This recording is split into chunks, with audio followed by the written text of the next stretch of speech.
So I got to ask you about this. This was just completely off the charts for me. Pretty much the race was kind of highlighted a few weeks ago, Eddie, because I guess your challenger had GPSed your car. Yes, he did.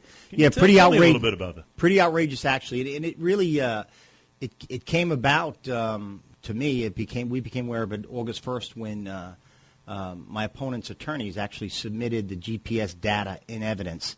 And the judge ruled against him. He said, if this evidence proves anything, it proves by clear and convincing evidence that Hennessy actually lives where he says he lives, in the 3rd Assembly District in Shirley, close to where he grew up. So his own evidence was used against him to rule against him in the legal challenge where he was trying to use a tactic to knock me off the ballot.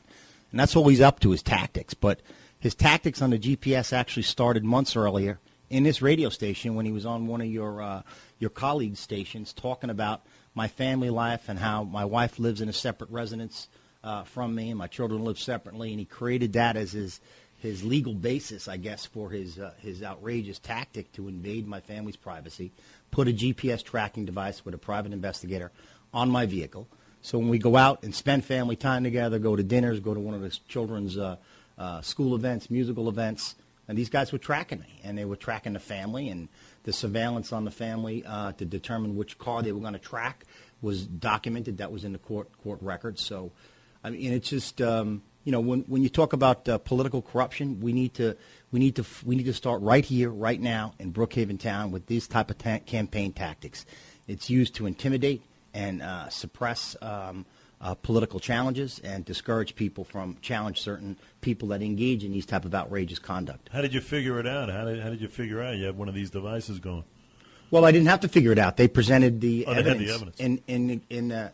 And it's interesting that they went forward with it because it became clear in the evidence when we were going over, when we were cross-examining their expert, the expert didn't know the streets in Shirley where I live. So his GPS device was inaccurate. So it would list me maybe 3 blocks away or a quarter mile away when, in fact, I was at the residence at Trafalgar Drive in Shirley.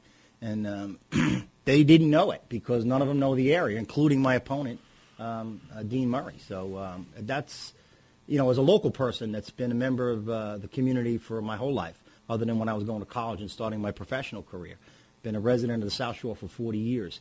That was equally as offensive as the invasion of privacy, that somebody would come into my neighborhood and challenge my residency and try to make an issue to distract from the fact that this guy's really not from Suffolk County and he hasn't really made any significant ties here other than marrying into a political family that has probably over $400,000 in patronage jobs for themselves. And apparently that's not enough. Dean wants another one.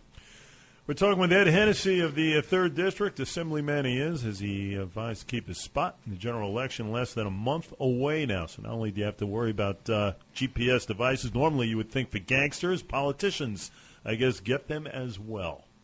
Right. That's why we got to root out these type of tactics and defeat this man and, put somebody in office that's going to take care of the neighborhoods, rebuild parks and infrastructure and create jobs and keep taxes down here in Suffolk County.